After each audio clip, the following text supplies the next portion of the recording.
Cigarette খাও, তোমাদের body ভালো থাকবে। আর জিম থেকে আসার সময় রাস্তার মধ্যে ওপেনলি একটা মেয়ে সিগারেট খাচ্ছে। এবার অনেকে বলবে ভাই এটা তো কমন ব্যাপার। দেখো আমি একটা সত্যি কথা বলি, এদের মতো মেয়েরা কুল আর অ্যাথলিক দেখার জন্য নিজেদের লাইফের কি বড় লেভেলের ক্ষতি করছে সেটা বলে বোঝাতে পারবো না। ছেলে হোক বা মেয়ে, সিগারেট খেলে ক্ষতি হবে কথাটা স্বাভাবিক, কিন্তু মেয়েদের ক্ষতিটা পরিমাণে অনেকটা বেশি হবে। কারণ একটা ছেলের বডি স্ট্রাকচার মেয়েদের থেকে অনেক আলাদা।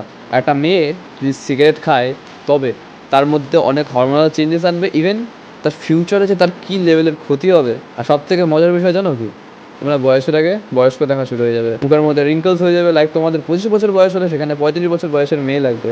দেখো তোমরা সিগারেট খাও, সেটা তোমাদের ব্যাপার, আমার সেটা দেখে কোনো লাভ নেই। বিকজ আমি আমার দিকটা আমি দেখে রেখেছি, আমি ফিট থাকছি, আমি ফিটনেস নিয়ে আছি, তো আমার কোনো প্রবলেম হবে না। তাই যেই সমস্ত ভাইয়েরা বোনেরা আমার ভিডিও দেখছো সবার কাছে আমার একটাই রিকোয়েস্ট থাকবে, প্লিজ কুল আর অ্যাস্ট্রিক দেখার চক্করে সিগারেট অ্যালকোহল কনজিউম করার থেকে বেটার হবে তোমরা ফিটনেস নিয়ে থাকো। তোমাদের এজিং স্লো হয়ে যাবে, প্লাস দেখতে আরও ভালো লাগবে। বাকি তোমাদের ইচ্ছা। আমার যেটুকুনি কাজ ছিল তোমাদেরকে অ্যাওয়্যার করা সেটুকুনি আমি করে দিয়েছি। বাই।